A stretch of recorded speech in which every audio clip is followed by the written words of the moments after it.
What's up, guys? Do you feel sometimes that your joints are limiting you in your workouts? So your joints hurting? Are your knees, shoulders, elbows? Are you getting those pains from lifting heavy weights all the time? Are you finding that that pain is limiting you in your workouts and maybe even slowing you down? Well, today I'm going to show you a trick that's going to help you keep building muscle, but help save those joints, help you recover, and help you grow in just 5 seconds.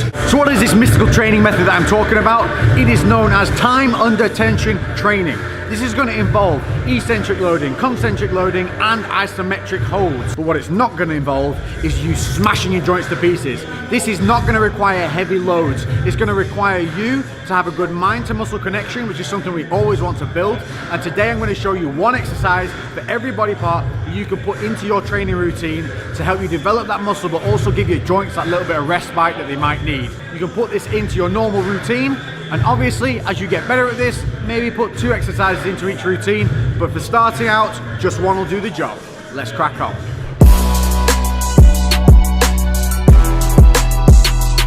So we're going to start it out on the lower parts. We're going to start with some leg extensions. Now the process of this is going to be 5 seconds over 4 phases. So we're going to be doing a concentric, an isometric, an eccentric, and then a stretch, each one for 5 seconds. Most important thing on this is going to be the longest explanation because so many people fuck this up.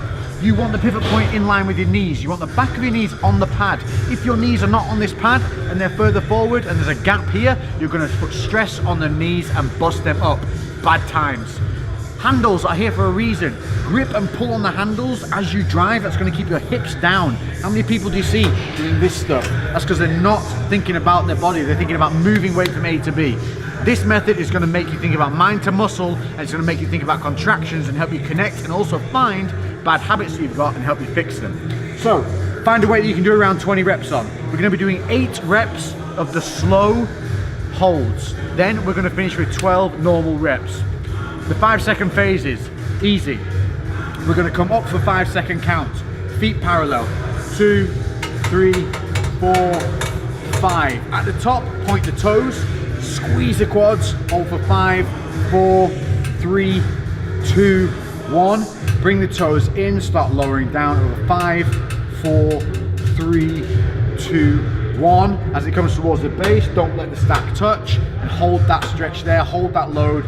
5, 4, 3, 2, 1. And we're going to repeat this 8 times, slow and steady each way. This is going to stop you kicking out and having those bad habits of just swinging the weight through. Once you've done all 8 of these and you get to the bottom, you get that final 5 count hold, then it's straight in, 12 reps, gripping those handles, keeping those feet parallel and toes up this time.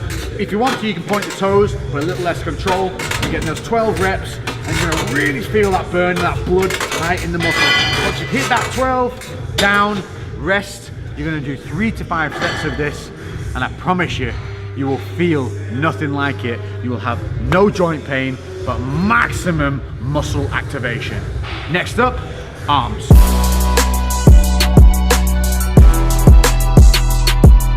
So triceps, we're going to be using the V-bar and the cables. Now you can alternate the grip accordingly as you play with this. Don't be afraid. What I show you here, you can take it and go, but then go and twist things around and make a move as you see fit. But we're going to take, again, same thing, a rep range where you can do 20 reps on that weight, 8 and 12s like before. For this, pointers, shoulders back, rib cage down, hips slightly kicked back. What we're not doing is leaning over. From here, you're going to keep that scapula engaged. You're going to pull down with the elbows, and this is your start position. Start right, you'll finish right. From here, we're going to come down. 5, 4, 3, 2, 1. Squeeze, flex that tricep at the bottom. Look how my arm is at an angle. What I'm not doing is this. Arms at a slight angle, and I'm squeezing that tricep. I've got a little bit of flexion at the wrist. Then I come back up. 5, 4, 3, 2, 1, no elbow movement, no swinging back and forward, shoulders still in place. At the top now, I'm going to squeeze my biceps and help stretch that tricep. 5, 4, 3, 2, 1, before starting all over again. 8 reps like that, and then we're going to move straight in, 12 reps, strong, focusing, no swinging, squeezing that tricep at the bottom, squeezing that bicep at the top. Bam, bam, bam, bam. Biceps.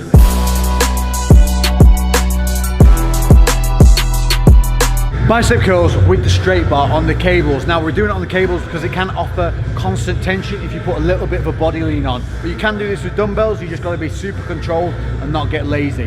What we're looking for on this, we're looking to keep our elbows tight and in a fixed position. What I'm not doing is letting my elbows swing back and forth. Again, my rib cage is down, my scapula is engaged, and I'm not pigeon necking. So tuck that chin in and keep that nice alignment. From here, we're going to come up over 5 seconds. 3, 4, 5. Squeeze at the top. 1, 2, 3, 4, 5. Not doing this. Keeping those shoulders down now, because this is the point where people want to do that hunch over and shoulder release. We're going to release out away from the body.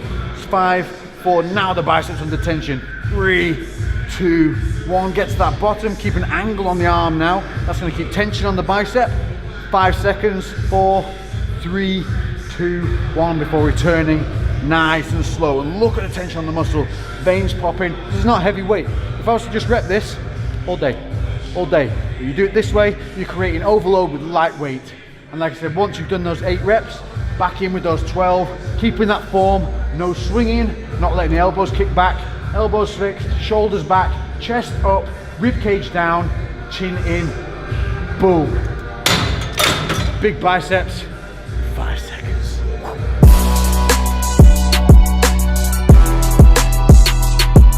Next up, shoulder press. Now this is one that causes a lot of pain for a lot of people. It's also one where people have a lot of bad habits and get injured from it. By doing the slow work on this, by doing the time under tension, we're going to realize those bad habits and we're going to help create that mind to muscle and form connection. We're going to do this without a supporting back on this one. But if you find it's a little unstable without it, you can put the bench seat upright and have that as a rest point behind you. Bring the dumbbells up. We're going to turn them out.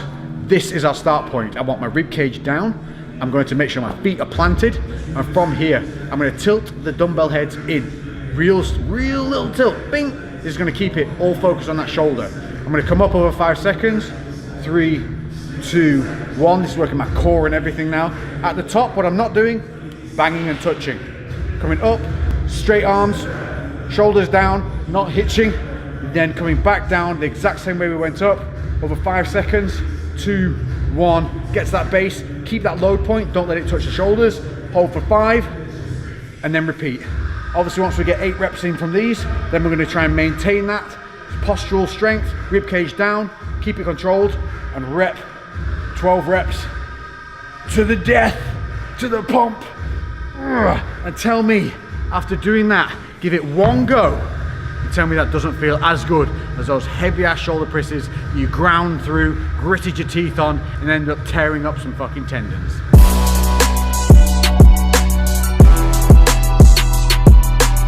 So a bit of chest we're going to be using if you have one of these single arm plate loaded chests. Single arms are best. What we don't want is something that moves in a uniform manner where you move the left and the right moves automatically. We want that independent arm. So if you don't have one of these, opt for a dumbbell variation instead. But these are one of the best ones, especially if you're trying to protect the shoulders, if you do this correctly. So what we're looking for is, we want the handles to be around about nipple height. So I want that just one click up. That's perfect. What I want to do here is I want to make sure that I'm planting my feet and driving my hips back into the machine. You'll see a lot of people's hips creeping forward as they try and press out and struggle. That's not what we want. We want to keep all that drive in the pad behind us so we have something to press against. Same as a bench press on this, what we want to be looking at is arching that lower back, pressed against the machine, but keeping the rib cage down. We're going to be rolling the elbows in a little bit, and as we come down, we're going to keep our lats contracted, and as we drive out, keeping all that contraction explode out. Taking that load, this is going to be a part where we come back down to. That point just off where the pads touch, but what I don't want is an overstretch on the shoulders. So making sure that the handles are in front of the chest, not right alongside where we're just going to be stretching tendons. 5 seconds up, 3, 2, 1, making sure that my elbows look uniform. A lot of people you'll see have one rotated out or one rotated in. That's usually due to shoulder impingement of some form, so take note. Holding at the top, what I'm not doing is locking my arms out and putting all the load on the elbow. Keeping my shoulders back, and just before complete lockout of the joints, I'm holding it here, 5 seconds. Then eccentric, 5 seconds, and what I'm not doing on this is allowing the shoulders to hitch up and the elbows to come high. I'm keeping those shoulders down, chest up, rib cage down, driving my heels into the floor, hips back. 3, 2, 1. Then we get to that stop point, a natural stretch. Don't overstretch. That's your hold point for the 5, and then repeat. Obviously, once we've done this 8 times, just as before, we're going to get down to that bottom load, hold it for that final 5 before exploding back out now. Everything we've just engaged, everything we've just created in that mind to muscle connection, boom, 12 reps, squeeze, force that blood in, but make that muscle work. And we're only using a lightweight single 20k plates on the side on that. There's going to be plenty for that. Again, a 20 rep range, and you will feel this in the chest. If you feel it in the shoulders, reset, adjust, learn, keep going.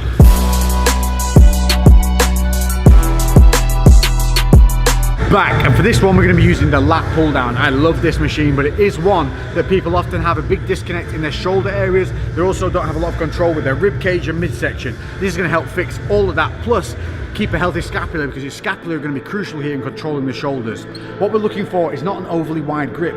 Grip to wherever is natural. If you're not over 6 foot, you don't need to be grabbing the edge of the bars. Just use your sense on where it feels good.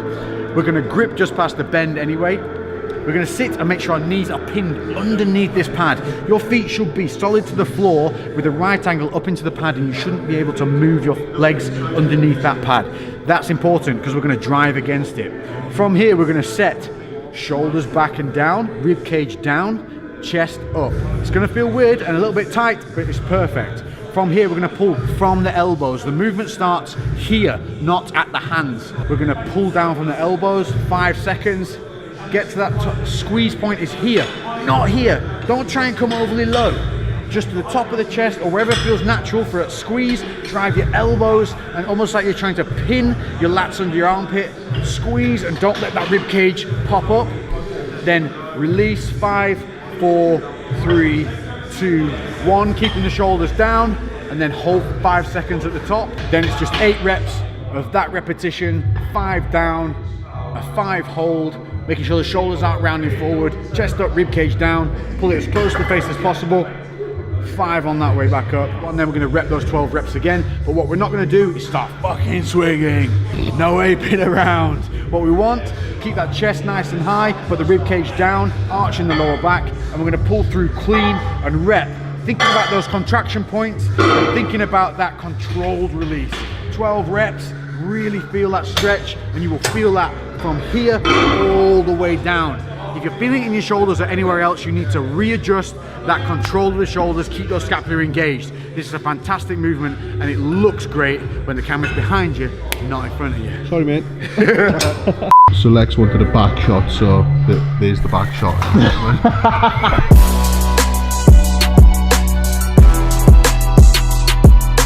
Last but not least, we're back on the leg extension machine, and this one is for seated hamstring curls. The reason we're doing this over lying curls is because there is no lower back tension when we do it this way. So for setup on this, the same rules apply. We want our knees in line with the pivot point. We want that seat further back rather than too far forward, if anything. We're going to grip on the handles. As we curl under, what we don't want is to allow, as soon as we pull, those hips to shoot forward. You'll see this all the time. People end up halfway down the seat here, because what they're doing is using their body weight to pull the weight through. We're going to keep our grip on the handles, and we're going to push our hips back. If you have a pad that comes across the knees here, what you can do is actually reach forward and lean and grab in front of you here, so that you end up with a heavier stretch on the negative. You're gonna feel it way more. If you don't have it like we don't have here, we're gonna push ourselves back into the seat. We're gonna curl through with our heels, keeping our toes up. So we're gonna curl for that 5 seconds. 4, 3, 2, 1. Squeeze at the bottom, and what you want to think about here is squeezing like you would squeeze a bicep. You should feel that. The hamstrings are the biceps of the leg. So squeeze, hold. What we don't want to allow is those hips to shift forward, knees to shift up. Everything stays down. The body's going to want to compensate. Fight it. Then 5 seconds hold, back up, eccentrically, 5 seconds. Again, don't let the hips shoot forward. Don't let those knees rise. Think about pushing your knees down through your legs as the feet come up. Hold that top point, don't let the stack touch for 5 before repeating the process again. Once we've done those 8 reps and we get to that final hold, once we come back to the top, we're going to hold for that 5 seconds, and then we're going to rep in. And again, once you start repping, don't start sliding. Get that full negative stretch. Keep those hips back. If you're finding you're not really getting that stretch on negative, or the stack's hitting too early, lean a little bit forward and really hold and grip with an underhand grip on the machine and keep those hips down so you end up being here. And then you're really going to be able to feel and control that stretch. This is vitally important to make sure you control at the knees and the hips. This is going to burn like a mother. It is going to really, really hurt. It's going to test you. So start light. Think about control and contraction throughout all of these exercises. Control and contraction. But what it's going to prove to you is you have a good mind to muscle connection that you can build. You have errors that you're going to see from having to go slow rather than fast that you're going to be able to fix. And once you do that, when you translate this back into lifting heavy, those weights are going to move smoother, they're going to move more controlled, and more importantly, you're going to know what you can lift in real weight rather than just weight you can shift from A to B. As I've said before, I'll say it again. Don't shift it, lift it. I hope you've enjoyed this episode. This has been time under tension training. 5 seconds, 4 phases to a bigger, better you. Catch me in the next episode. If you have any comments, make sure to leave them down below. Hit that notification bell to make sure you're notified of all these videos so you don't miss out on anything. I'm Lex and I'll catch you in the next one. Boom, baby. Lately I've been doing shit different, cooking like a chef, I've been all up in the kitchen. Had to make a move, had to make a little distance. A lot of people tripping, they could never see the vision. Fuck that, tell them bounce.